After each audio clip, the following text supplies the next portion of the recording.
Inspiring You show. If we haven't met, I'm Henry.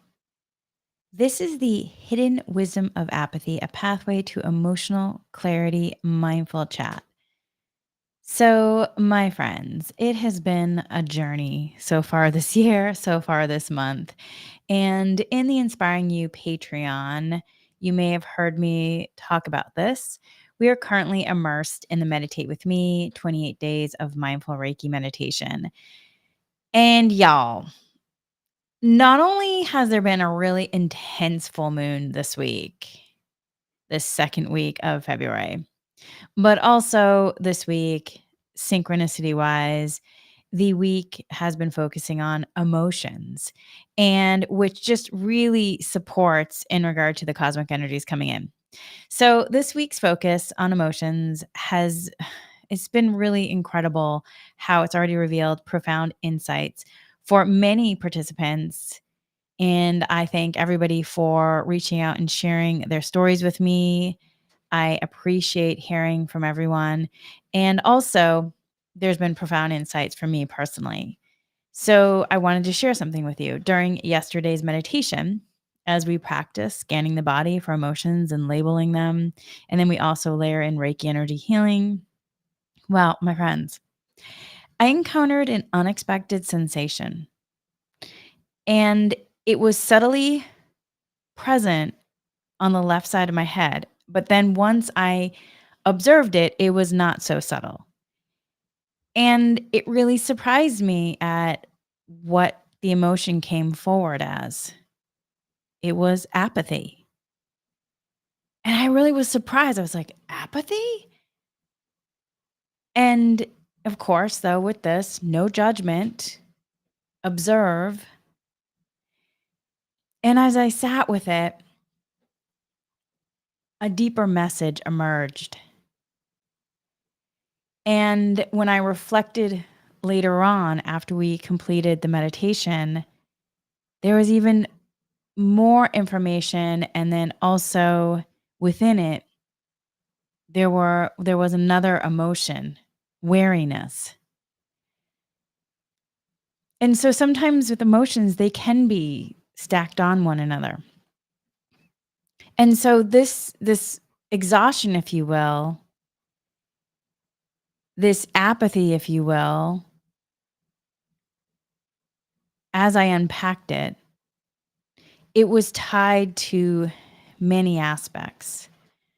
First, it was tied to a collective exhaustion tied to the patriarchal systems, broken governmental structures, and a lingering echoes of societal suppression that have silenced voices for generations. So it wasn't just my own apathy. It was ancestral. It was ancestral from maternal lineages, from the ancestral energy field, from the ancestors. It was from the collective, from present and past. It was from also, my own individual experience, present life, past lives, and deeply rooted in this feeling of like powerlessness that so many have experienced while striving to be heard. And so after the meditation, I really reflected on the wisdom of apathy, holding sacred space, not just for me, but also with those who came before me. And it just ended up being a very emotional and powerful meditation. Oh, I feel like I'm going to cry. And, just so much came through. Whew. And what's interesting is that, in the processing and in the reflection, I also asked, okay, so what in this experience currently has triggered it? And it's not just one thing, because obviously there's things in the past, present, from the ancestors, from the collective, from possibly past lives. But in particular, though, there's this one thing that, you know, couple of my friends had sent me back, one particular friend had sent me a link on it was around February 2nd. And the app is called 5 Calls, Contact Your Congress. And so, obviously, I'm talking about, in the United States. So this is designed to encourage people to make 5 calls a day to engage in proactive civic action. And I downloaded the app with the best of intentions, really excited to be a part and to do my part. Civic action, being proactive about civic action is something that I've always, tried to be a part of, whether it's been voting or when I felt called to march or make calls or write letters, write postcards. I've done many things over the years. And so I was really, I was excited to have something that I could be proactive in. So I downloaded the app.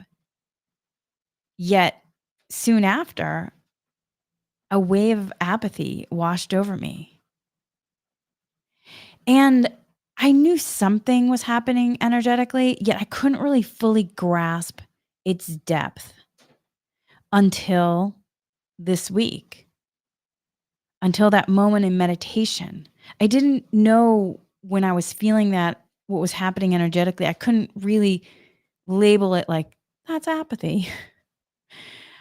I understood something was happening and something was arising. So then in that moment in meditation, it came up. And so when I asked if there's any thoughts connected to the apathy, one surfaced clearly. And it was about participating and making calls and doing this civic action. And it was, and this makes me feel really sad. Does my energy even matter here? Does my voice even count here? And I was like, wow. So there's, you know, powerlessness in there. Whoo. I mean, there's so many layers in this. And I remembered how that thought or thoughts arrived after the initial stage and surge of the enthusiasm, like, yes, let's make calls energy. And then soon after, I just felt that familiar pull of disillusionment and the temptation to disengage completely. And then a week later, this apathy showed up again in my meditation and during an emotional scan. And it's not even that it showed up again. It's been sitting there on the left side of my head. Whew. And then when I realized, and then I sat with it and I realized the deeper genius of apathy. This experience revealed to me how deeply intertwined our personal emotions are with collective, ancestral, and even multidimensional energies. Understanding these patterns isn't always straightforward. It can be super confusing. And I have been working with energies. I've been an energy practitioner for years. I started doing things, understanding things as a kid. I'm an intuitive empath, an energy practitioner, highly sensitive person with the ability to perceive beyond the physical world. My intuitive gifts allow me to tap into oftentimes multidimensional spaces where patterns and connections reveal themselves across time and space. I am a pattern recognizer. I walk through the world and I'm often called to connect the threads that weave through past lives, the collective consciousness, ancestral imprints, and even in my own individual journey. But just because I have these abilities per se, it doesn't mean that the humaning experience is always easy or linear. Sometimes it's super confusing. And that's why I always, continuously lean into the discipline of the tools. And sometimes you're just in the process, like, you gotta be in it. And then one moment, you'll have that recognition of like, "Oh, this is what's going on." Because when you're processing things through time and space like this, there's a lot of things that are connecting and gathering to the point that's gonna be ready to be cleared. So walking through multiple energetic spaces at once, it requires oftentimes patience, presence, and a willingness to sit with the unknown. A willingness to sit with the unknown. And a lot of times, that unknown can be super uncomfortable because you might be processing things on so many levels that you might not even understand yet. And also, there could be ancestors that maybe your great great grandparent experienced something where they were silenced and they were in powerlessness, and that emotion was never processed and then got handed down through the DNA. And now that trauma work is showing up in your experience so the cycle can be completed. And so, in this process and practice, it's about, for me, continuously leaning into the tools. Are there some pretty amazing things that also can happen in these experiences, going into the quantum, working with your guides? Yes. I've been in there's some really cool experiences. Yet the thing is, though, the deeper work is this, showing up and being able to move through this to process even the most difficult emotions and realizations. Because on the other side of that is breakthrough. So, you know, I wanna share that because sometimes I think when we look at like, "Wow, that person can do this, they have abilities. That's amazing." Having abilities doesn't always make the process easy or linear. And that's why I always talk about tools. And then also, these insights are usually not random. They are a part of a larger tapestry of wisdom that speaks through emotions, energy, experiences. And being able to step back to allow the pieces come together, it's like a puzzle that all of a sudden the pieces just start come together and you're like, "Oh, I see the picture." But you might not see the picture right away, which is why you have to lean into patience. So, the tools that I talk about, and I'm open to so many modalities. I continue to study different modalities, and I do talk about like mindfulness, Reiki, dowsing energy, you know, modalities, meditation, breath work, yoga. They support me in working through the layers, offering clarity, healing, and support. They help me not only understand the patterns oftentimes, but also then I watch too that when others learn the tools, I see then how it assists others in their own journeys of self-discovery, healing, and empowerment. So in this practice, I'm continually reminded that we are more than our present experiences.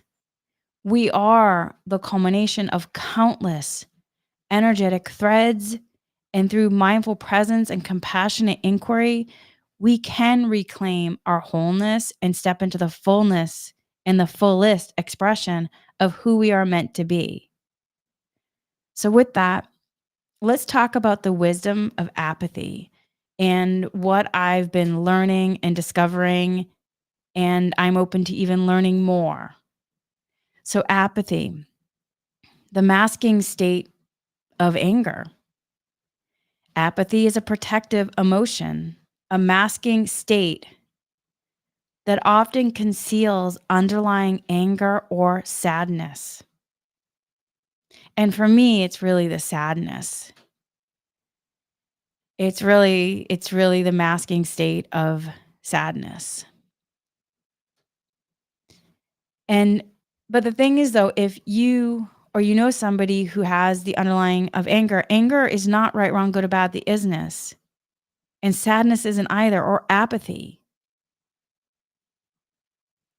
It's about learning how to work with your emotions to learn, grow, and evolve, and being mindful and utilizing and processing them in a way that's, in a way that's safe for you and others.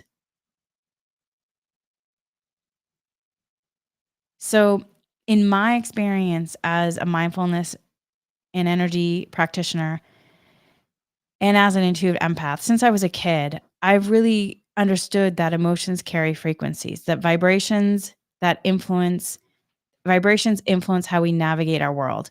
So, apathy, when it appears, signals a disconnection from action and engagement. But beneath the surface lies something powerful, a boundary setting mechanism that steps in when anger or sadness cannot be safely expressed. And it might not be able to be safely expressed because there might be a shutdown because there's so much disappointment or powerlessness or what can I really do? And I understand that sometimes when we hear anger, people are like, oh, but there is wisdom, there is beneficial aspects of it. And it's about utilizing the emotion in a conscious, wise way that's safe for you to process and others too. So, anger, though, can be often viewed as a disruptive. But at its core, it's an emotion of protection and integrity. When the protective energy is suppressed, whether due to societal conditioning, fear, or a sense of helplessness, apathy arrives as a buffer. I'm going to repeat that. When the protective energy is suppressed, whether due to societal conditioning, fear, or a sense of helplessness, apathy arrives as a buffer. So for me, that's what kind of happened to me, where there was a lot of sadness that came up and I processed some of it. But then at a certain point, there was a sense of helplessness. And that's where it can be multiple emotions. And then apathy arrived as a buffer and as a protective measure. So that's where then you get into the gifts of apathy. Though it's often labeled negatively, apathy has essential gifts and a beneficial aspect for this humaning. One of it is detachment. Prolonged detachment becomes non beneficial. But there is a beneficial aspect of detachment where the human is processing. And so, a beneficial aspect of detachment is a pause from overwhelming emotional engagement. And when you are somebody who is like me, who's a highly sensitive person, who can feel not only their own individual emotions, but can also feel what's going on in the collective, or can walk into a room and can go around the room and feel what people may be feeling and not even talking to people. People might be smiling, but because I can feel frequencies, I can feel oftentimes, if it's oftentimes like what's happening really under the surface of a smile. So that's why then detachment in a beneficial way is a pause from overwhelming emotional engagement.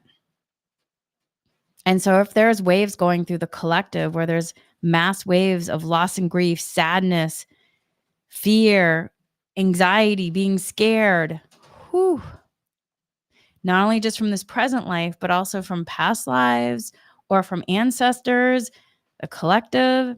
I mean, y'all.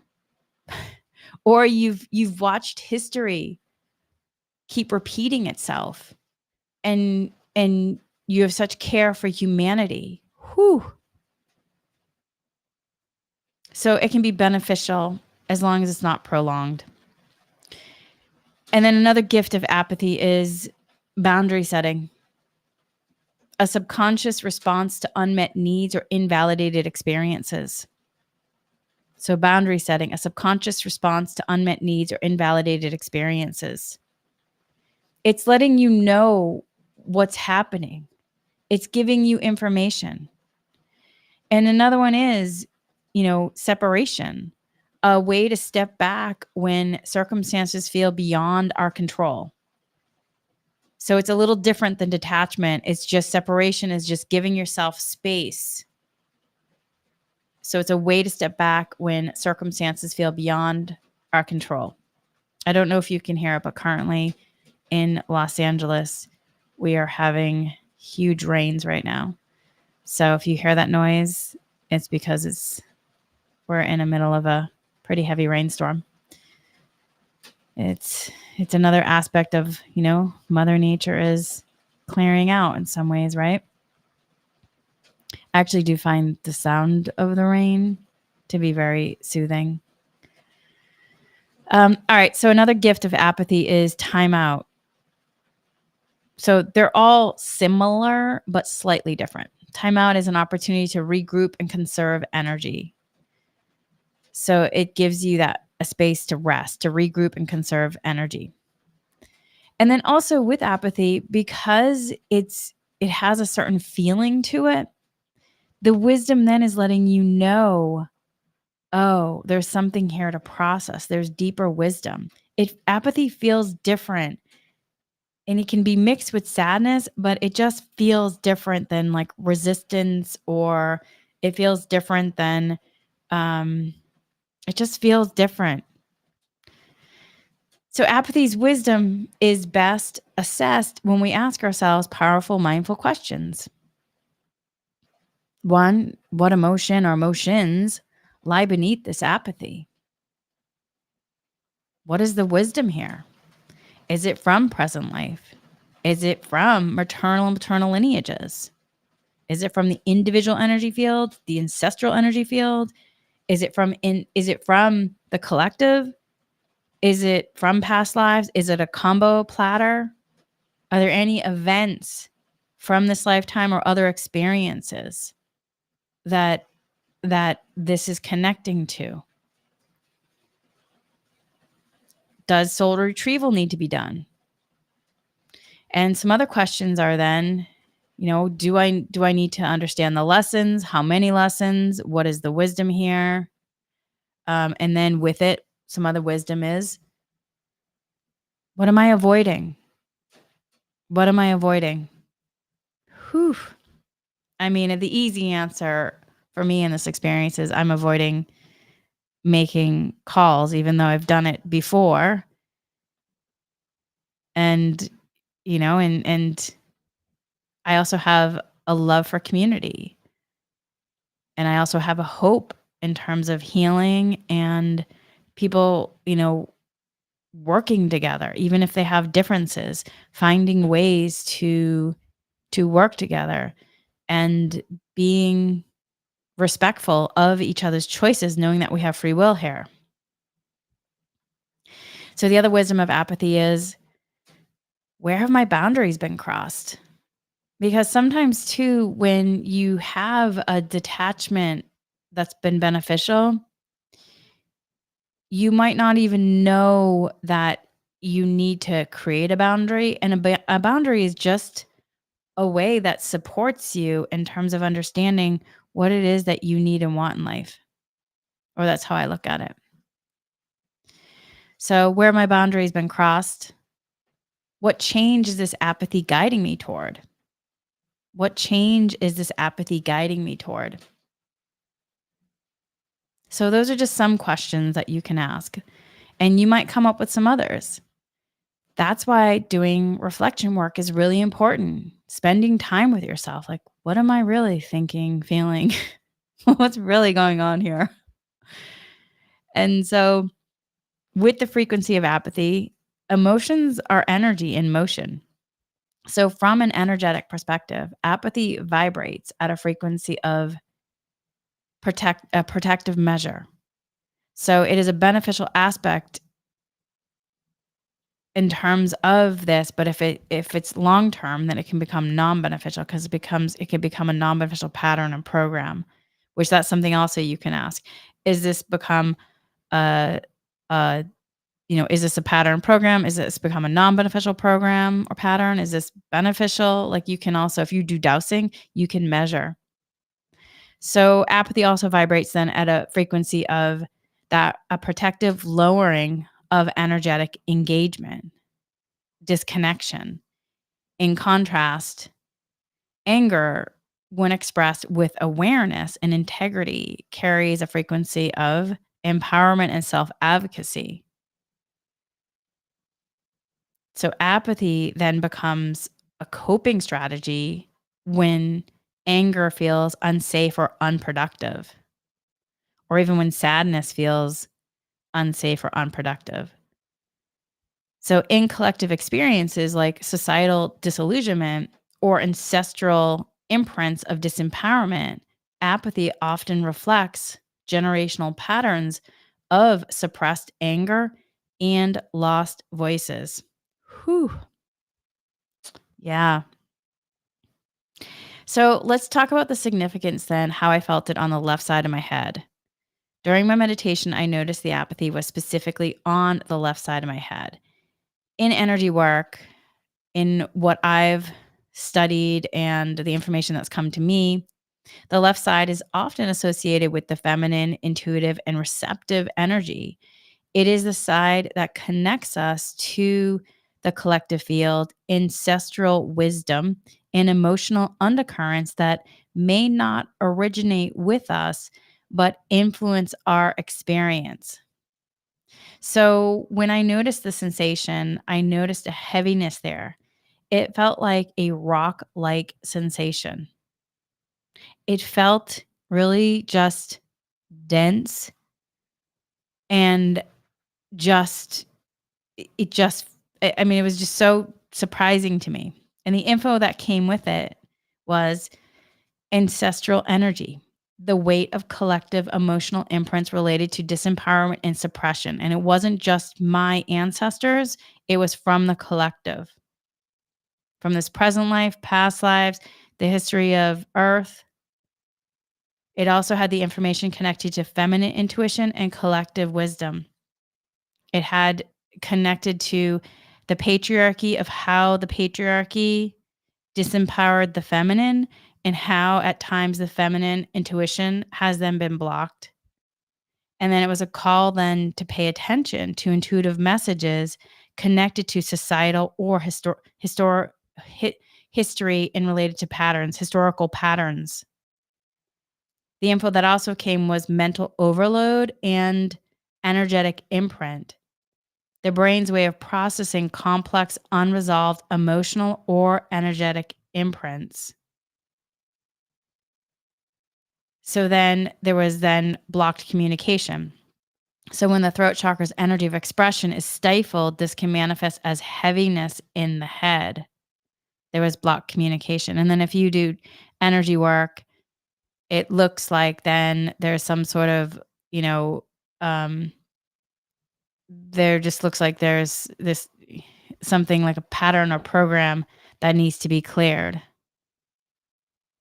Because it's not just from your experience, you're also talking about maternal, paternal lineage, the ancestors, and then from the collective, et cetera, et cetera. So this experience invited me to ask deeper questions. What stories of disempowerment am I carrying? What inherited patterns am I ready to release? And so for you, if you notice similar sensations or some kind of sensations in your meditations, I really encourage you to get curious. The body often reveals what the mind has been conditioned to overlook. And I know that we want to think that the mind and the mental body and the intellectual body has so much information, but oftentimes it's about making yourself a clear channel to allow the information to come through and then trusting in the body to bring wise information forward. You're multidimensional. So are you really leaning into your being multidimensional? Which in multidimensional means you're multi-bodied. You have your physical body, you have your emotional body, you have your mental body, you have your spiritual body, you have all different bodies within, and you have a container, your physical body, the container, but then you also have your higher self soul. So it's not just like one and done, easy peasy. It's multidimensional. And with your higher self soul, you also then have the connection to your energy chakras. How are your chakras?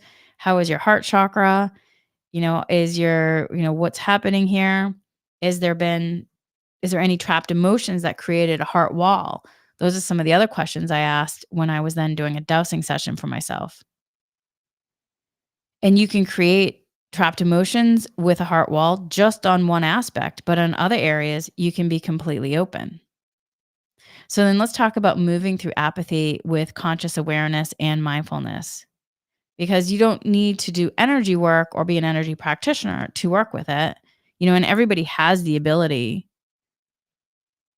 Everybody has the ability, because everybody has the ability to tap into their self healer. So here's the practice of working with apathy. It requires patience, curiosity, and self compassion. So here's a simple, maybe not so simple. It's a mindfulness exercise to explore its message, and you might need to do it more than once. So, one, sit in stillness, find a quiet space, and then close your eyes, lower your gaze, breathe deeply, inviting in a sense of curiosity about your apathy. Locate the sensation. Where does it reside in your body? As I mentioned, for me, it appeared on the left side of my head, a symbolic location of intuitive insight and collective awareness. So for you, you ask your location. Where does it reside in your body? You can also ask, what does it look like? Does it have a color? Does it have a texture? Is it hot or cold?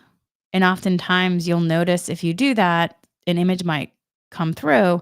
And then after you do this, the image might be completely gone, or it might have gotten smaller or changed colors. So then after you get the location, and if you want to ask what it looks like, you can. And then ask the question, gently inquire, what are you protecting me from? What are you protecting me from? And doing this in a space of compassion and love, and being willing to hear what it actually is, hearing from yourself, and then not judging it, letting it just come forward. What are you protecting me of? What are you protecting me from? Well, it's protecting me from sadness, like from sadness, deep sadness to see all the hate. I don't know how the rest of the world is doing, but the US, whoo, at the time that I'm live streaming and recording this, there has just been, yeah, a lot. So it's protecting me from the deep sadness of just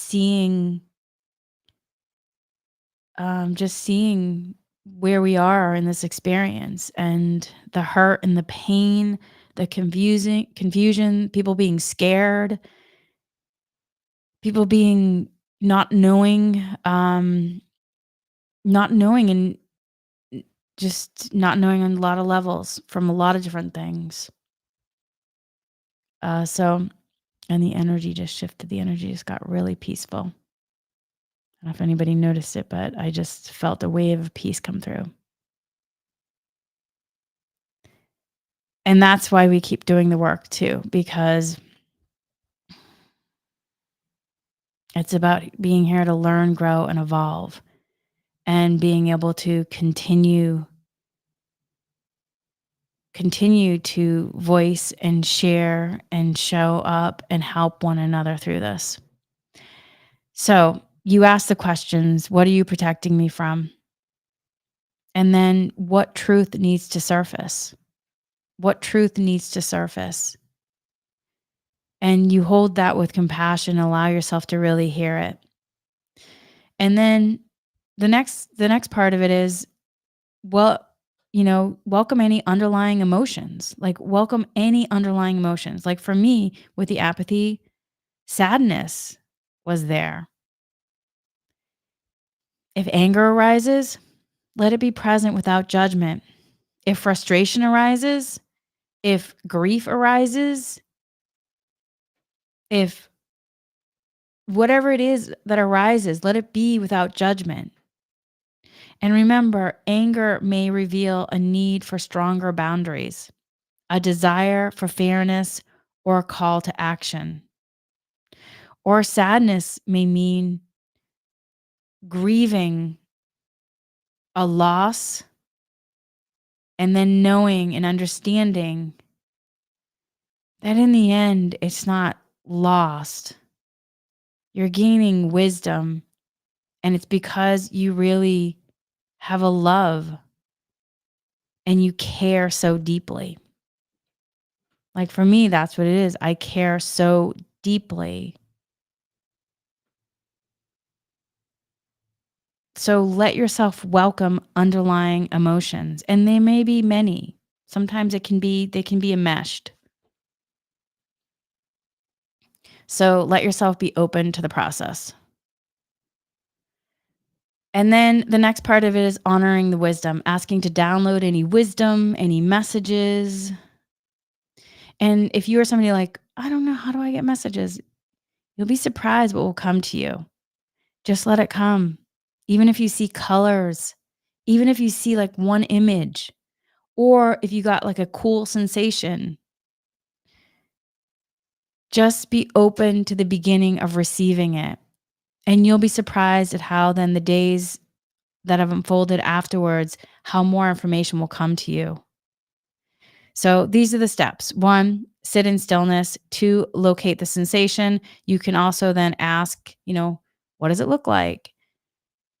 Then the next step is ask the questions. What are you protecting me from? What truth needs to surface? Number 4, welcome any underlying emotions without judgment, really being in a space of compassion. 5 is honoring the wisdom. Honoring the wisdom. Downloading the wisdom, honoring the wisdom, and then thanking your apathy for its protective role, and reflect on the boundaries or actions that may need to be restored in terms of your sense of agency. And then you can ask if I'm ready to, process it, clear, and then shift. So, because with it, then oftentimes with emotions, once you understand, emotion wants to emotion wants to motion out. So then oftentimes it will be cleared, and then you have a space that then what do you want to call in next? And then it's like, okay, I want to call in light to fill in the space of the highest good, calling in the energy of peace or whatever it is you want to call in. So then, as I reflected on my own experience, as I mentioned, I recognized that the apathy wasn't solely personal. It resonated with the collective fatigue many feel when systems resist meaningful change. The march for equality, the calls made to advocate for justice, the silent frustration of voices dismissed. These collective imprints can weigh heavily on our emotional landscape and in our energy collectively. There can be a collective apathy. However, apathy is not the end. It is the pause before action. When we engage with apathy mindfully, we open the door to renewed clarity, purpose, and authentic engagement. That is what I've realized coming through this. Apathy, like why apathy arises. That was one of my questions. Like, why does apathy arise? Apathy often appears when our boundaries have been crossed repeatedly, maybe not just in this present life, maybe in past lives, or from your ancestors or the collective, or you've witnessed again and again and again, or when we sense futility in taking action. In unhealthy relationships, draining jobs, or within systems that dismiss our values, apathy becomes the protective mechanism that prevents burnout. The I don't care attitude is, in fact, a hidden form of self preservation. I'm going to repeat that. The I don't care attitude, in fact, is a hidden form of self preservation. Now, I wouldn't say, you know, have that in a long term pattern or program because that could become non beneficial. But in a short term, while you're trying to process everything, the I don't care attitude can support you in terms of self preservation. But in a long term, you want to make sure to process that. And if you need help, go see a professional practitioner to support you with that. Because that means then you might be getting caught in also just shutting down completely and in some disassociation patterns. So in such moments though, like the I don't care attitude in a beneficial aspect of being a hidden form of self-preservation, in such moments we may turn to distractions like television, comfort foods, online shopping, or some other, activity to maintain this emotional boundary. While these distractions can offer temporary relief, long-term reliance on them disconnects us from our deeper truths. So, with that, then, you want to reclaim your energy from apathy or any emotion. The antidote to chronic apathy is conscious engagement. So, here are some steps to reclaim your energy. One, mindful emotional expression. Whether you're experiencing joy, peace, stress, apathy, or any other emotion, allow yourself time to voice your feelings in a safe, sacred container of compassion.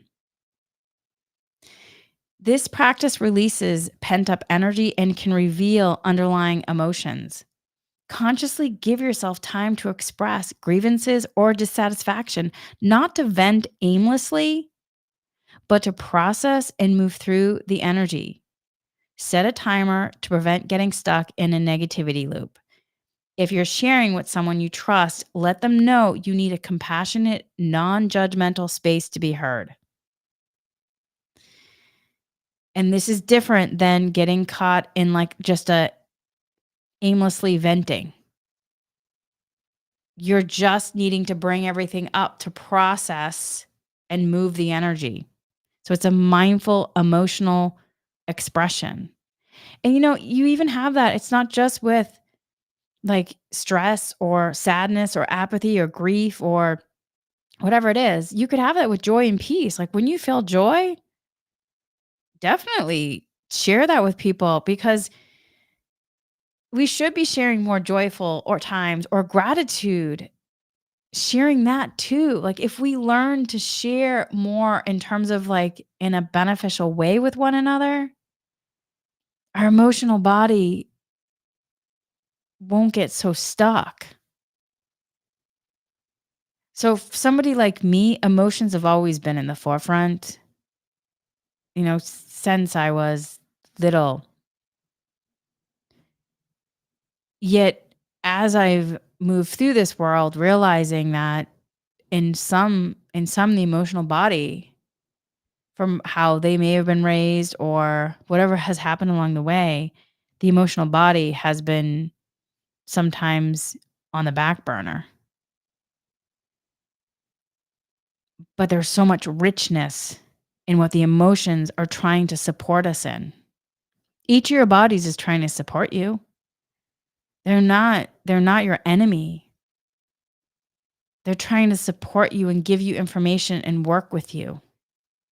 So, again, reclaiming your energy from any emotion. One is the mindful emotional expression. Two, emotional frequency awareness, tuning into the vibrational patterns of your emotions.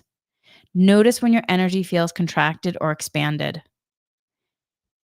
And again, it's not right, wrong, good, or bad. There's a business and the isness in the business. And we're here to learn, grow, and evolve. You are an energy alchemist. You are a self healer. Learning emotional frequency awareness is it is a life changing experience. Yet also know though, just because you understand this does not mean that you're not going to stop learning or growing and be like, wait, what is that there? Like I just mentioned, I've been doing this work for years and I was like, wait, that's apathy? Oh, wait, what? And that's where the beginner mind comes in. Being in beginner's mind, being open to the possibilities, the I don't know, and being the observer and being okay to learn, grow, and evolve. So reclaiming your energy from apathy or any other emotion. 1, mindful emotional expression. 2, emotional frequency awareness. 3, download the wisdom of the emotion. Ask yourself, what is this emotion trying to communicate to me? Every emotion carries guidance if we pause to listen. There is wisdom there, y'all. So, again, reclaiming your energy or allowing yourself, you can look at it also allowing yourself to process emotions, how to process emotions. 1, mindful emotional expression. 2, emotional frequency awareness. 3, download the wisdom of the emotion. 4, energy clearing techniques. Emotions, they're energy. They want to be processed, and sometimes they can get stuck in the physical body. So, understanding energy clearing techniques, again, I can't recommend that enough. Everyone has the ability, everybody is a energy alchemist. It's just about learning the process and the mechanisms. So practices, like mindful breathing can help, Reiki dosing energy, grounding meditations. This can help shift stagnant energy associated with emotions. Also, then, when you think about emotions, there was some time many years ago, I was like I kind of got stuck in the happiness loop, like Happy Henry. And so that's when then happiness could become like non beneficial because I was like, Happy Henry. And so I had to clear any non-beneficial patterns, programs of this tendency of going into happiness to mask other aspects. So I think sometimes we give, sadness or fear or anxiety, like, oh, I just want to be happy. Yeah, y'all. There's another side if you're constantly in a non-beneficial pattern of happiness where you could be masking. So that's why energy clearing techniques are really helpful because it helps then shifting stagnant energy associated with emotions. The next part of it, the next of reclaiming your energy from any emotion or processing, you can just call this processing emotions. The next step is intentional, mindful, emotional release in a beneficial way.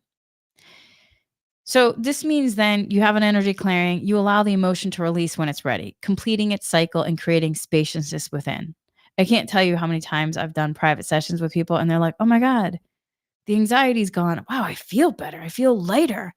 Oh wow, I feel at peace. Oh, the negative thoughts are gone and oh my god, this is what it feels like to be in peace and not living in anxiety with being attacked by negative thoughts." Yeah, because we've done these steps. They've reclaimed their energy and it's gone into that, energy can be transformed and can be transformed. And so you cleared it, it goes into the divine neutrality or neutrality, if you will.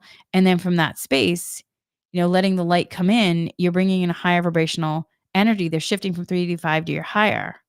So in that 5D higher space, you're in higher vibrational energy of like love, peace, joy. It doesn't mean that you're not going to experience though other emotions like sadness or because you are multidimensional. You can be in more than one. And you can also be in 5D and experience, sadness. There's just different levels to things. So then with this, then there's an intentional, mindful, emotional release in a beneficial way where you're creating spaciousness within. And then once you create spaciousness within, what do you want to shift to? I want to shift to feeling lighter, peaceful, more grounded, whatever it is, because you're a self healer. And then if you need to, you want to reframe and reconnect. Shift your perspective from futility to empowerment, reminding yourself that every conscious action, no matter how small, contributes to collective change, or also reframing any thoughts or any kind of mindset. So that way, that's where then, sometimes retraining the brain and working with those neural pathways where you're using intentions or affirmations to support yourself as you are getting your new grounding in this new space and time. So, again, here are the steps for processing emotions, also reclaiming your energy from any emotion. One, mindful emotional expression. Two, emotional frequency awareness. Three, download the wisdom of the emotion.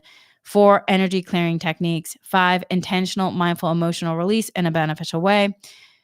And then the last one is reframe and reconnect, reframing any kind of aspect in terms of storylines or shifting your perspective to empowerment to support yourself in terms of the new place that you're in. Because sometimes when we're shifting to a new space or new timeline, new reality, whatever you want to call it, you haven't quite landed there yet in the physical world. So you have to learn then to become stabilized in that experience.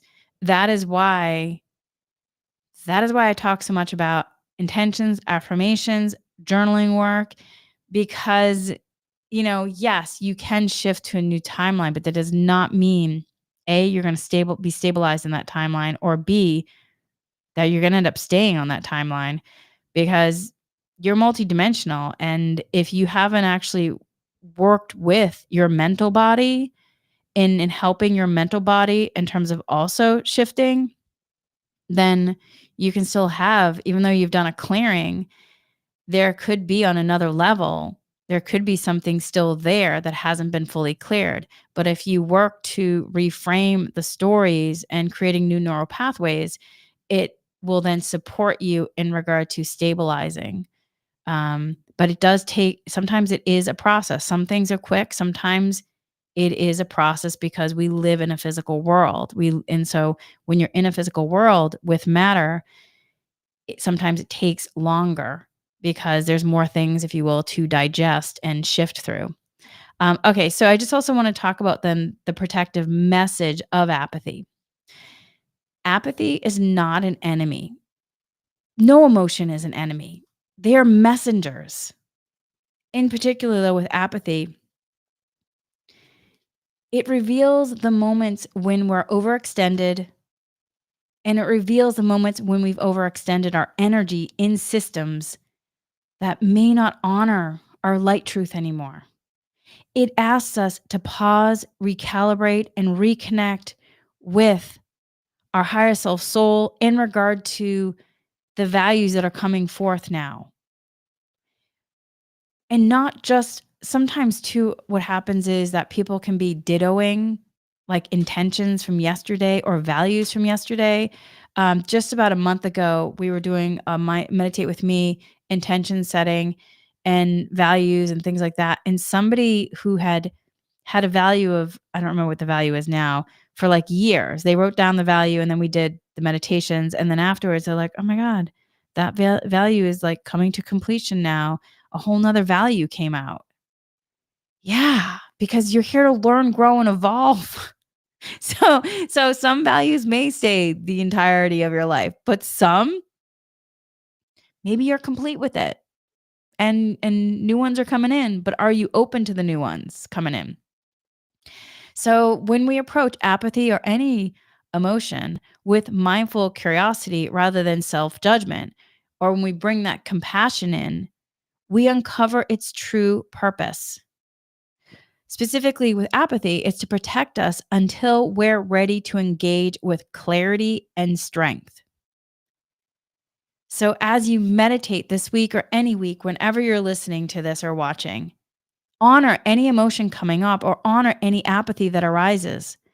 Let it show you where your boundaries need reinforcement and where your energy seeks realignment. Breathe into stillness. Listen to the emotional frequencies within and trust that beneath the mask of apathy lies the potential for profound transformation. Emotions are not obstacles, they're guides. And apathy, with all its misunderstood wisdom, can lead us back to the empowered, authentic presence that lies at the core of our being. And so, my friends, that is what I have learned in the last couple days.